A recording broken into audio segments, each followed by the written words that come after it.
आज आपण परिसर अभ्यासचा एक पाठ शिकूया. आपले शरीर. यापूर्वी आपण आपला आहार याबद्दल शिकलो. त्याच्यामध्ये आपण बघितलं की आपलं शरीर तंदुरुस्त राहण्यासाठी आपण कसा आहार घेतला पाहिजे याबद्दल आपण शिकलो.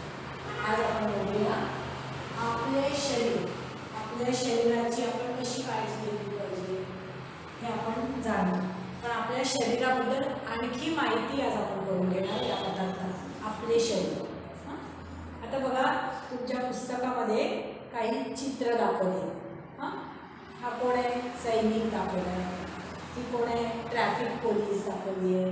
ही मुलगी दाखवली, ही नर्स दाखवली आहे. नंतर हा मुलगा खेळतोय. हा कोण आहे? कंडक्टर दाखवला आहे. हे सगळेजण आपल्या शरीराचा कुठला भाग वापरतायत, काम करतायत. ते काही ना काहीतरी काम करतायत. त्यासाठी ते काय वापरतायत, कुठल्या अवयवाचा उपयोग करतायत, तुमची मित्रमंडळी काय करत आहे, शरीराचे कोणकोणते भाग ते वापरत आहे.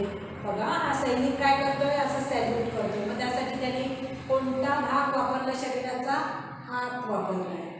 नंतर ही मुलगी ट्रॅफिक पोलीस पण एका हाताने थांबवते ट्रॅफिक, एका हाताने ती जाऊ देते ट्रॅफिक, हो की नाही? म्हणजेच ती काय करते? हाताचा उपयोग करते. ही मुलगी काय करते? शाळेत जाणारी मुलगी टोपी घालते, हो ना? ती कशाने घालते टोपी? हाताने. हाताचा उपयोग करते टोपी घालण्यासाठी. ही नर्स इंजेक्शन देणार आहे, मग त्यासाठी ती पण हाताचा उपयोग करते. हा मुलगा काय करतोय? फुटबॉल खेळतोय, हो की नाही? मग त्यासाठी तो कशाचा उपयोग करतोय? पायांचा उपयोग करतोय फुटबॉल खेळण्यासाठी. नंतर हा कंडक्टर घंटी वाजवतोय. बघा काय करतोय? घंटी वाजवतोय, बसची बेल वाजवतोय. त्यासाठी तो कशाचा उपयोग करतोय? हाताचा उपयोग करतोय. बरोबर? बघा, आता सांगा पण शरीराचे भाग ओळखा. आता तुम्ही तुमच्या शरीराचे भाग बघायचे. कपाळ कुठे असतं? हे कपाळ. गाल, नाक आणि कान हे तुम्हाला लहान वर्गामध्ये मागे झालंय, हो की नाही? पोट आणि छाती. आपलं पोट आणि छाती इथे चित्रामध्ये आपण बघू शकतो. पोट आणि छाती. दंड, मनगट आणि तळहा हे काय आहे? आपले दंड. हा भाग म्हणजे दंड. हे काय आहे? मनगट आणि तळहा. मांडी, गुडघे आणि पाऊल. मांडी हा मांडीचा भाग, गुडघे आणि पाऊल हे पाऊल. शेजारच्या चित्रावरून शरीराचे मुख्य भाग कोणते ते सांगता येईल का? आता या चित्रावरून तुम्हाला काय दिसतं? मुख्य भाग बघा बरं काय आहे? हे काय आहे? डोकं आहे. हे काय आहे? हात आहे, पाय आहे आणि हे मधलं धड आहे. बघूया काय म्हणतात. शरीराची रचना. डोके, धड, हात आणि पाय हे शरीराचे मुख्य भाग हो. शरीराचे मुख्य भाग कोणते? शरीराचे मुख्य भाग डोके, धड, हात आणि पाय. डोके हा भाग म्हणजे डोके. हा एवढा भाग म्हणजे धड. हा एवढा भाग म्हणजे धड. हात आणि पाय हे झाले शरीराचे मुख्य भाग. शरीराचे मुख्य भाग. आता डोके. डोक्यामध्ये आपल्या डोक्याच्या भागामध्ये कोणकोणते अवयव असतात ते बघूया. डोक्यावर केस असतात. डोक्यावर काय? आपले केस असतात. डोक्यावर केस असतात. कपाळाखाली 2 डोळे असतात. भुवया आणि पापण्या असतात. 2 बाजूंना 2 कान असतात. बघूया आपण चित्रामध्ये. डोक्यावर केस असतात आणि हा कपाळ. कपाळाचा भाग. कपाळाखाली 2 डोळे आणि डोळ्यांमध्ये भुवया आहे. काय आहे? भुवया. आणि डोळ्यांच्या भोवती काय असतात? पापण्या. बारीक बारीक केस असतात की नसते छोटे छोटे, त्याला म्हणायचं पापण्या. कापल्यानंतर नाक असतं, तोंड असतं आणि कान असतात आणि तोंडाच्या खाली काय येते अनुवटी. हा भाग म्हणजे काय अनुवटी, अनुवटीचा भाग. समोरच्या बाजूला नाक असते, नाक मागच्या बाजूला असतं का नाक नाही, समोर असतं. नाकाखाली तोंड असतं, नाकाच्या खाली तोंड. इकडे इकडे तोंड असतं का आपल्याला नाही, नाकाच्या खाली इथेच तोंड असतं सगळ्यांना, हो ना. तोंडाखाली अनुवाटी असते, तोंडाच्या खाली अनुवाटी, तोंडाच्या खाली अनुवाटी. डोके आणि धड यांना जोडणारा शरीराचा भाग म्हणजेच मान. आता हे डोकं आणि आपलं धड यांना जोडणारा हा भाग म्हणजे काय आहे, मान. याला काय म्हणायचं, मान. डोके आणि धड यांना जोडणारा भाग म्हणजेच मान. ही पूर्ण मान आहे. मानेच्या पुढच्या भागास गळा म्हणतात. मागच्या भागाला मान म्हणतात आणि पुढचा भाग म्हणजे गळा. गळा मानेच्या धडाबद्दल आपण डोके व धड यांना जोडणारा भाग म्हणजेच मान. मानेचा पुढचा भाग म्हणजे गळा. गळा, ठीक आहे. आता धड, धडाबद्दल बघूया. धडामध्ये कोणकोणते अवयव असतात, छाती, पोट आणि पाठ मिळून धड बनते. धड कोणत्या भागाने मिळून बनते, धड छाती, पोट आणि पाठ मिळून धड बनते. छाती, पोट आणि पाठ, छाती, पोट आणि पाठ हे मिळून सगळं मिळून धड. त्याला नाव काय आहे, धड. पूर्ण भाग म्हणजे धड. धडाला हात जोडलेला भाग म्हणजे खांदा. आता या धडाला हात जोडला आहे, हा भाग म्हणजे खांदा. हा भाग काय होता, खांदा. खांदा म्हणतात. नंतर धडाला पाय जोडलेला भाग म्हणजे खुबा. ज्या ठिकाणी धडाला इकडे पाय जोडलेला असतात हा भाग असतो त्याला म्हणायचं खुबा. हा धड आणि हा पाय इथे जोडला आहे त्याला म्हणायचं खुबा. कळलं? बघा चित्रामध्ये दाखवलं. धडाचे भाग कोणते, मानेचा हा मानेचा भाग, पाठ, छाती, पोट आणि पाठ मिळून धड बनते. ही मागच्या बाजूनी मान आणि पुढच्या बाजूनी गळा. कळलं? समजलं एवढं? मग आपण शरीराचे 3 मुख्य भाग कोणते पाहिजे, डोके, धड आणि हात आणि पाय. शरीराचे मुख्य भाग कोणते, डोके, धड, हात आणि पाय हे 4 शरीराचे मुख्य भाग आणि मग त्यांचे वेगवेगळे अवयव.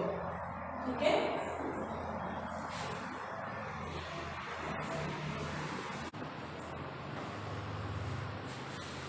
आता आपण बघूया हात आणि पाय त्याच्याबद्दल आणखी माहिती घेऊ. बघा काय दिलंय इथे चित्र बघा, तुमच्या पुस्तकात चित्र दाखवले. आपण फळ्यावर पण चित्र काढले.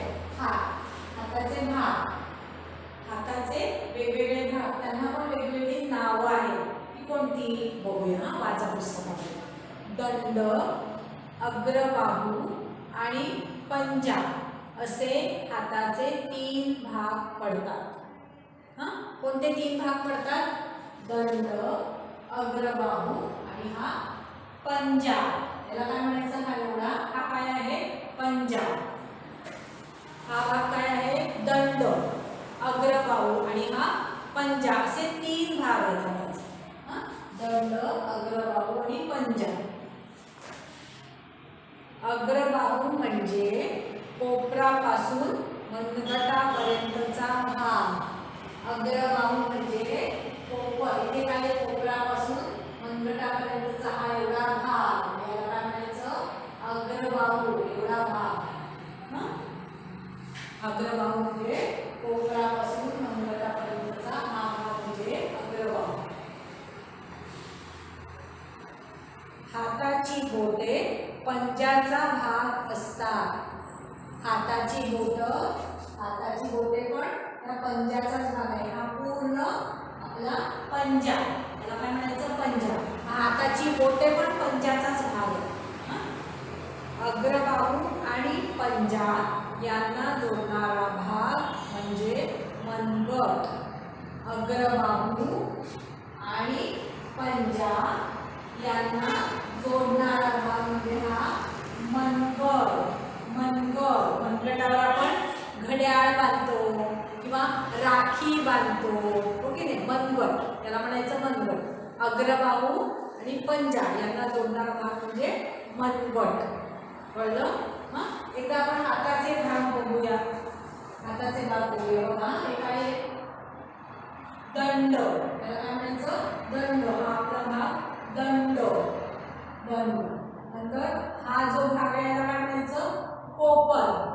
कोपर, कोपरामधनं हा आपण हात दुमडू शकतो. कोपर. कोपर. अग्रबाहू. अग्रबाहू. नंतर मनगट. मनगट. तळहात. तळहात आणि बोटे. या पूर्ण भागाला काय म्हणायचं, हा भाग आहे पंजा. बोटे आणि तळहात म्हणजे पंजा, तळहात आणि बोटे. हे झाले, हे सगळे झाले हाताचे भाग. त्यांना वेगवेगळी नाव आहेत. नंतर आपण बघूया पाय. पाय, पायाचे वेगवेगळे भाग बघूया. काय दिलंय, मांडी, तंगडी आणि पाऊल असे पायाचे 3 भाग पडतात. बघा, आपण चित्र काढले ना.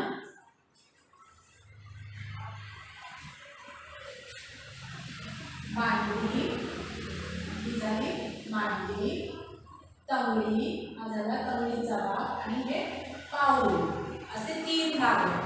पायाचे भाग कोणते, मुख्य भाग कोणते, मांडी, तंगडी आणि पाऊल, हे 3 भाग आहेत. आता बघा काय, तंगडी म्हणजे गुडघ्यापासून घोट्यापर्यंतचा भाग. तंगडी म्हणजे काय, तंगडी कशाला म्हणायचं, गुडघ्यापासून घोट्यापर्यंतचा भाग. हा एवढा भाग, हा एवढा भाग म्हणजे तंगडी. गुडघ्यापासून घोट्यापर्यंतचा हा जो भाग आहे म्हणायचं तंगडी. पायाची बोटे पावलाचा भाग असतात. आता ही पायाची बोटे आहेत, पायाची बोट जी आहे ती पावलाचाच भाग आहे. पाऊल, काय म्हणायचं पाऊल. पायाची बोटे पावलाचाच भाग असतात.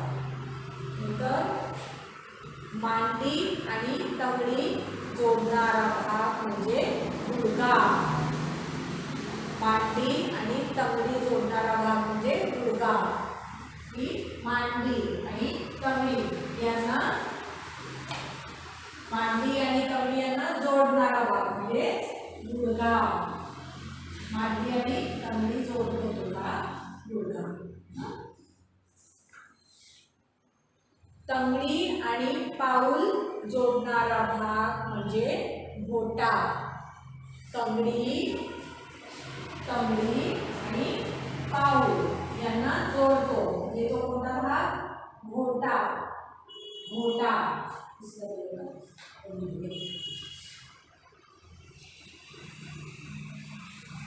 कळले? आता एकदा पायाचे भाग बघूया.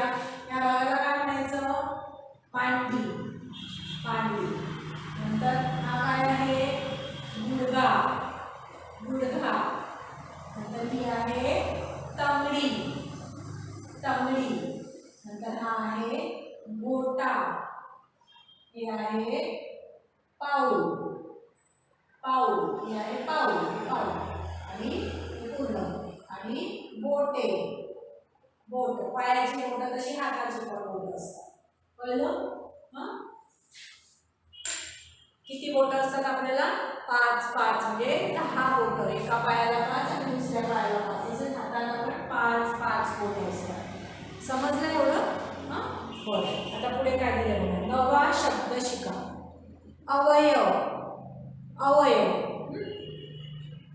ठराविक कामांसाठी वापरला जाणारा शरीराचा भाग म्हणजेच अवयव. आता आपण आपल्या शरीराचे अवयव वेगवेगळ्या कामांसाठी वापरतो. हो की नाही. अवयवाला इंद्रिय असेही म्हणतात. चालण्यासाठी पाय वापरले जातात. आपण पाय कशासाठी वापरतो? चालण्यासाठी वापरतो, धावण्यासाठी वापरतो, उड्या मारण्यासाठी वापरतो हो की नाही. म्हणजेच पाय हा एक अवयव, म्हणून पाय आपले अवयव आहे. कळलं? ऐकण्यासाठी कान वापरले जातात, म्हणून कान आपले अवयव आहे. कानाने आपण आवाज ऐकतो, मग ऐकण्यासाठी कान वापरले जातात, म्हणून कान आपले अवयव आहे. तसंच पाहण्यासाठी डोळे वापरले जातात, म्हणून डोळे आपले अवयव आहेत. खाण्यासाठी आपण तोंडाचा उपयोग करतो, बोलण्यासाठी आपण तोंडाचा उपयोग करतो, म्हणून तोंड आपला अवयव आहे. लिहिण्यासाठी आपण हाताचा उपयोग करतो, जेवण्यासाठी हाताचा उपयोग करतो हो की नाही. म्हणून हात काम करण्यासाठी आपण हाताचा उपयोग करतो, म्हणून हात पण आपले अवयव आहे. मग समजलं? अवयवांना दुसरा शब्द कोणता? इंद्रिय. अवयव म्हणजेच इंद्रिय. आता बघा, बाह्यावयव. बाह्यावयव शरीराच्या बाहेरच्या बाजूस असणारे अवयव. आपल्या शरीराच्या बाहेर हे सगळे अवयव, हे सगळे बाहेरच्या बाजूस असणारे अवयव आहेत. बाह्यावयवांना बाह्येंद्रिये असेही म्हणतात. बाह्यावयव म्हणजेच बाह्येंद्रिये. नाक, कान, नाक, हात, पाय हे आपले अवयव आहेत. कान, नाक, हात, पाय हे सगळे आपले अवयव आहेत. ते शरीराच्या बाहेरच्या बाजूस आहेत. हे सगळं बाहेर आहे. कान बाहेर आहे, आत आहेत का शरीराच्या आत? नाही, बाहेर. कान, नाक बाहेर आहे, हात बाहेर आहे, पाय पण बाहेरच्या बाजूस आहे, म्हणून ते बाह्यावयव आहे. त्याला काय म्हणायचं? बाह्यावयव. आपण इथे लिहूया का? हे पुसूया आणि इथे लिहूया.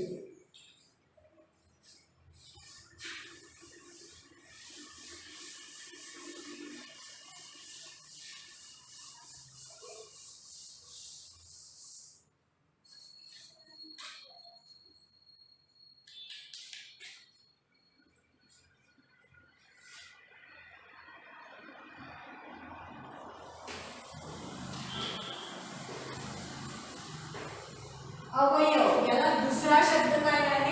इंद्रिय.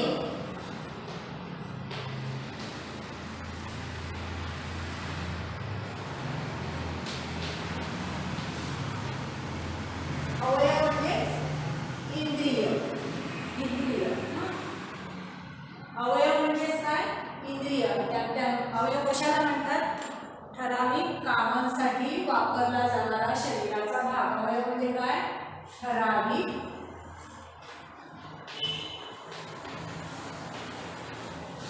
कामांसाठी वापरला जाणारा शरीराचा भाग म्हणजेच अवयव. नंतर आपण बघितलं आपले अवयव कोणते कोणते आहेत? कान, नाक, हात, पाय हे आपल्या शरीराचे अवयव आहेत. अजून वेगवेगळे बरेच अवयव आहेत. आता बाह्यावयव. बाह्यावयव म्हणजे काय बघा?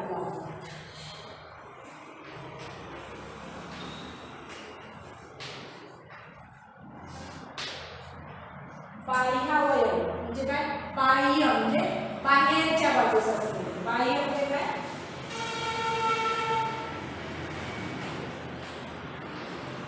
म्हणजे बाहेर, बाहेरच्या बाजूस असते. बाह्यावयव म्हणजे काय बघा? शरीराच्या बाह्य. यालाच अजून काय म्हणतात? बाह्यावयवाला दुसरा शब्द काय आहे? बाह्येंद्रिये. त्याला काय म्हणायचं? बाह्येंद्रिये.